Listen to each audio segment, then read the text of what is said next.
오늘은 하나님이 쓰시는 사람이라는 주제로 드리는 특별 새벽기도의 세 번째 날입니다. 첫째 날은 하나님이 사람을 준비시키실 때라는 제목으로 말씀을 살펴봤고, 어제 둘째 날에는 준비된 사람이라는 제목이었습니다. 오늘은 주의 일을 하는 사람이라는 제목으로 어제에 이어서 느헤미야에 대해서 알아보도록 하겠습니다. 느헤미야는 정말 훌륭한 지도자이고 성취 동기가 아주 높은 인물이라는 것을 알 수 있습니다. 그는 오늘날 우리 꿈 많은 젊은이들이나 학생들에게 참 좋은 본이 된다는 그런 생각이 들 정도입니다. 그가 하나님의 일을 어떻게 하는지 살펴보고 교훈을 얻고자 합니다. 첫째로, 주의 일을 하는 사람은 매 순간 하나님을 의지해야 합니다. 4절을 보면 내가 바라는 것이 무엇이냐 하고 왕께서 또 나에게 물으셨다. 나는 하늘의 하나님께 기도를 드리고 나서. 때는 아닥사스다 왕 20년 니산월이었습니다. 니산월은 6월절이 있는 4월경쯤 되는 겁니다. 이때에 수산궁에 와서 집무를 하다가 왕이 술을 마실 기회가 있었습니다. 이 느헤미야가 술 시중을 들었습니다. 그런데 느헤미야의 얼굴에 수심이 가득하고 얼굴이 초췌했습니다. 그래서 왕이 느헤미야에게 내가 병이 없거늘 어찌하여 얼굴에 수색이 있느냐, 이는 필연 내 마음에 근심이 있음이로다 하였습니다.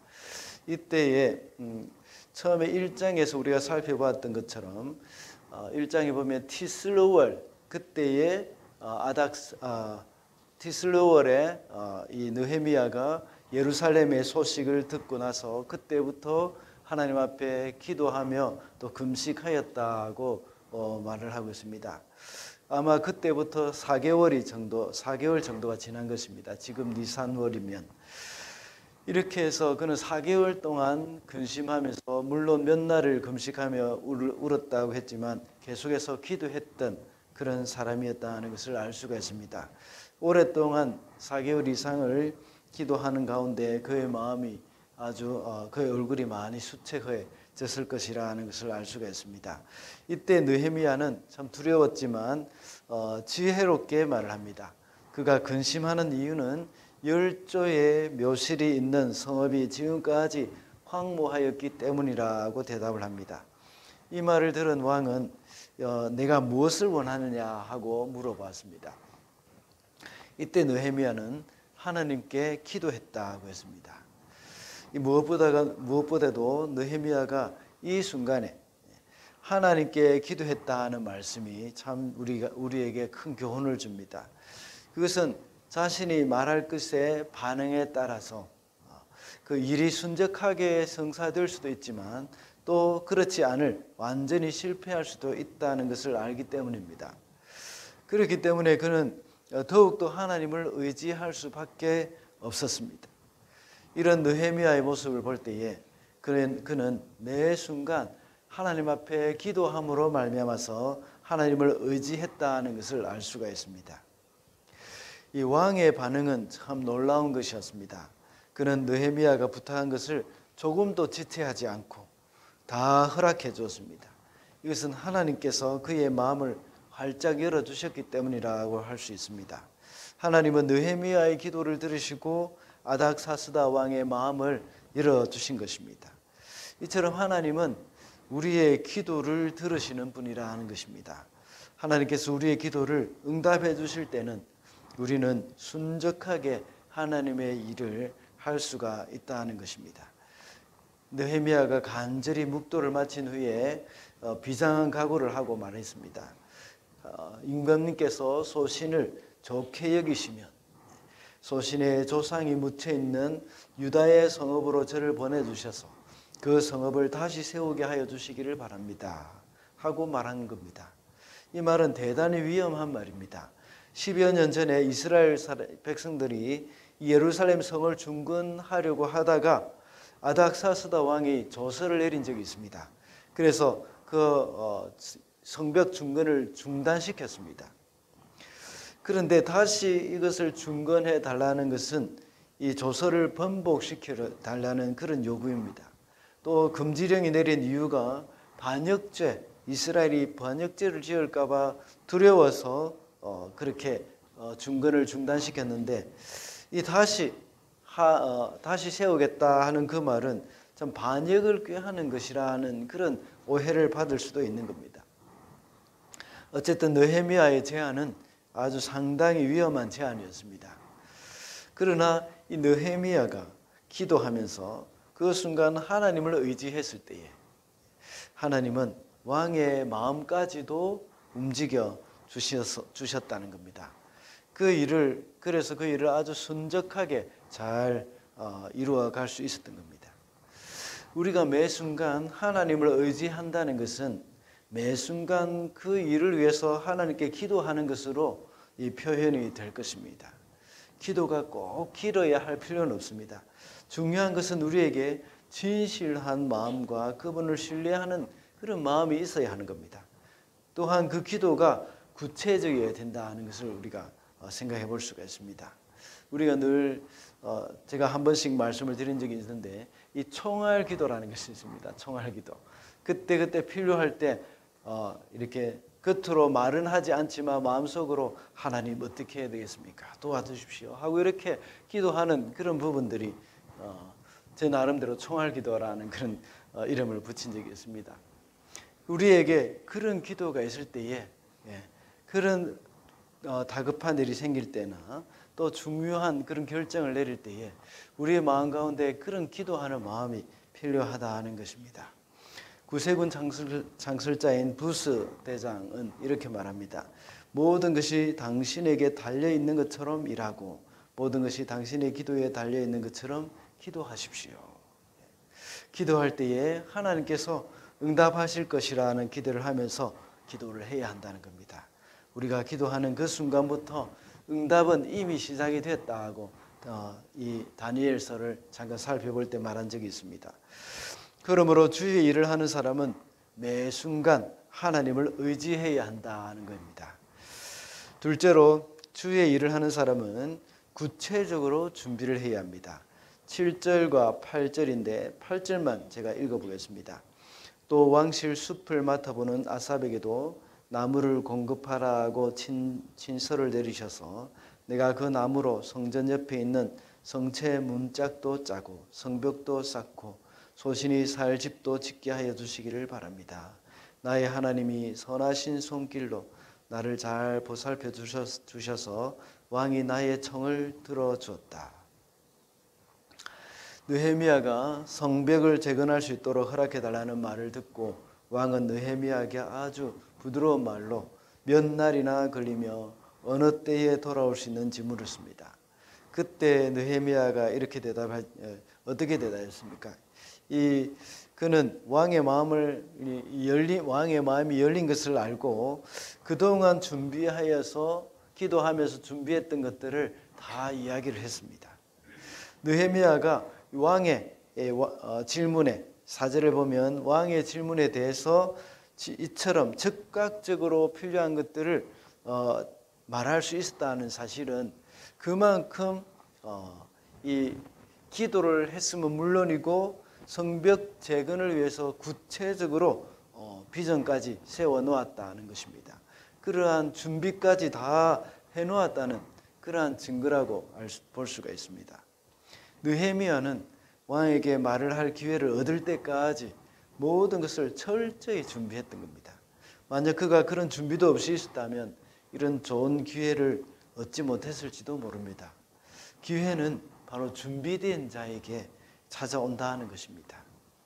누구나 일생 동안 3권의 책을 쓴다고 합니다. 첫 번째 책은 과거라는 책입니다. 이 책은 이미 집필이 되어서 완료된 제 책장에 꽂혀 있습니다. 두 번째의 책은 바로 현재라는 이름의 책입니다. 이 책은 지금 우리의 몸짓, 언어 하나하나가 그대로 기록이 된다고 합니다. 제 세 번째 책은 미래라는 이름의 책입니다. 이들 셋 중에서 가장 중요한 것은 바로 두 번째 책, 그것이 바로 현재라는 책입니다. 첫 번째 책이나 세 번째 책은 다 별책 부록과 같은 것이라고 합니다. 어제는 이미 지나갔고 돌이킬 수 없는 것입니다. 그리고 내일, 미래라는 것은 아직 다가오지 않았기 때문에 아직 우리의 영역이 아니라고 볼 수가 있습니다. 오직 현재, 오늘이라는 그것이 우리에게 가장 중요한 시간입니다. 오늘만이 내 것이라고 할 수 있습니다. 하나님께서 나에게 주신 선물이라고 볼 수 있습니다. 다시 오지는 않는 것입니다. 그래서 성경은 지금이 구원의 때요, 은혜의 때, 승리의 때라는 말씀을 하고 있습니다. 지금이 비록 짧지만 무엇을 하느냐에 따라서 얼마든지 소중한 시간이 될 수가 있습니다. 누구나 쉽게 흘려보낼 수 있고 또 그렇게 중요하게 여기지 않게 보낼 수도 있지만, 그러나 이 짧은 시간을 유용하게 사용하고 잘 준비하는 사람은 나중에 이 승리 또는 회복을 가져올 수 있는 그런 중요한 요소가 된다는 것입니다. 지금이라는 이 작고 짧은 시간들이 모여서 주님의 섭리를 이루어가는 그런 아주 중요한 순간이 되어진다는 겁니다. 그래서 우리는 아주 작은 일에 충성할 때에 큰 것을 하나님께서 맡기신다는 겁니다. 준비할 수 있다는 것은 현재를, 지금을 아주 충실하게 살아간다는 그런 의미라고 할 수 있습니다. 내가 할 수 없는 일에 원망을 하지 않고 지금 주어진 일에 그 시간에 내가 할 수 있는 최선을 다할 때에 그것이 바로 준비라고 할 수 있습니다. 느헤미야가 포로된 자신의 처지만 생각하고 고향 소식에 한탄만 하고 있었다면 그는 이 일을 성공시킬 수 없었습니다. 그는 지금 현재 꿈을 가지고 준비를 하고 있었던 것입니다. 비전을, 꿈을 실행하고 그 하나님의 일을 해나가기 위해서는 구체적인 준비를 해야 한다는 것입니다. 마지막으로 주의 일을 하는 사람은 성실해야 합니다. 15절입니다. 그래서 그날에 나는 계곡을 따라 올라가면서 성벽을 둘러보고 다시 골짜기 문을 지나 되돌아왔다. 이제 느헤미야는 왕의 허락을 받고 예루살렘에 도착했습니다. 밤에 직접 순찰을 나가서 성을 살펴봤습니다. 여기서 또 한 가지 우리가 중요한 것을 발견하는데 느헤미야의 그 열심히 일을 하는 자세입니다. 참 그는 현재 왕의 술관원이기 때문에 얼마든지 자신의 자리를 지키고 하나님과 같은 사람을 보내어서 이 예루살렘 성벽을 중건하도록 뒤에서 지원할 수도 있는 겁니다. 그러나 그는 자신이 직접 예루살렘으로 왔고 그는 하나님의 역사에 자신을 헌신하는 사람이 되었습니다. 이렇게 헌신하는 사람을 하나님께서는 기뻐하시고 귀하게 쓰십니다. 성벽을 사실상 다 파악한 후에 느헤미야는 어떻게 했겠습니까? 바로 심하게 파괴되었다는 것을 알고 절망해 돌아간 것이 아닙니다. 그는 이것을 보면서 17절에 보면 그는 모든 백성을 불러 모아놓고 말했습니다. 우리의 당한 공경은 너희도 목도하는 바라. 예루살렘이 황폐하고 성문이 소화되었으니 자 예루살렘 성을 중건하여 다시는 수치를 당하지 말자 하고 말하면서 성벽 재건을 이제 백성들에게 제안을 했던 겁니다. 예루살렘 성이 회파되어 있는 것은 하나님의 백성에게는 큰 수치였습니다. 또한 이스라엘 백성에게도 역시 이 일을 다시 시작하고자 하는 그런 마음을 불러일으켜야 하는데 이 느헤미야는 백성들을 모아놓고 다시는 수치를 당하지 말자 하면서 동기부여를 하기 시작했던 겁니다. 하나님의 선한 손길이 어떻게 자신과 함께 했는가 하는 그런 간증을 하고 또 왕이 내린 조서도 그 백성들에게 읽어줬을 것입니다. 그러자 백성들은 확신을 가지고 일어나 중건하자 하면서 힘을 내어서 일을 했던 겁니다. 3장의 말씀은 이스라엘 백성이 여러 파트로 일을 분담하면서 힘을 합하여 일을 하는 모습이 나타납니다. 얼마나 성실하고 부지런한 그러한 모습인가 우리가 감탄을 하게 됩니다. 하나님은 이런 사람을 도우셔서 하나님의 뜻을 이룬다는 것입니다. 셰익스피어가 말하기를 자기가 가장 존경했던 사람은 친구의 집에서 일을 하는 하인이었다고 합니다. 그가 친구네 집에 놀러 갔을 때에 참 말없이 아무도 없는 빈집에서 방에서 혼자 아무도 보지 않는 그 방에서 카펫을 털고 바닥을 청소하는 하인을 보게 된 겁니다. 카펫 밑에 있는 바닥 아무도 보지 않습니다. 그리고 들어온지 안 들어온지도 알 수가 없습니다. 그럼에도 불구하고 그 종은, 그 하인은 이 자신의 일을 묵묵하게 하고 또 보이지 않는 곳까지도 이렇게 하는 그 일들을 셰익스피어는 보면서 감동을 받았다고 합니다. 어떻게 보면 쓸데없는 일을 하는 어리석은 행동처럼 보일지도 모르지만 참 보이지 않는 그 성실함, 그것이야말로 정말 진정으로 주님이 원하시는 모습이라고 할 수가 있을 것입니다.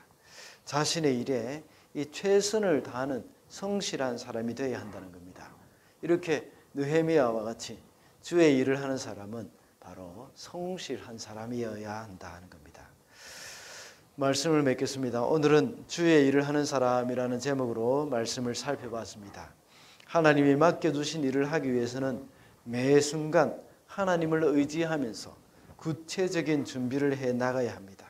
그리고 성실하게 살아갈 때에 어느덧 우리의 꿈은 또 이루어져 있고 또 이제 하나님의 일은 우리를 통해서 이루어져 간다는 사실 우리가 명심해야 하겠습니다.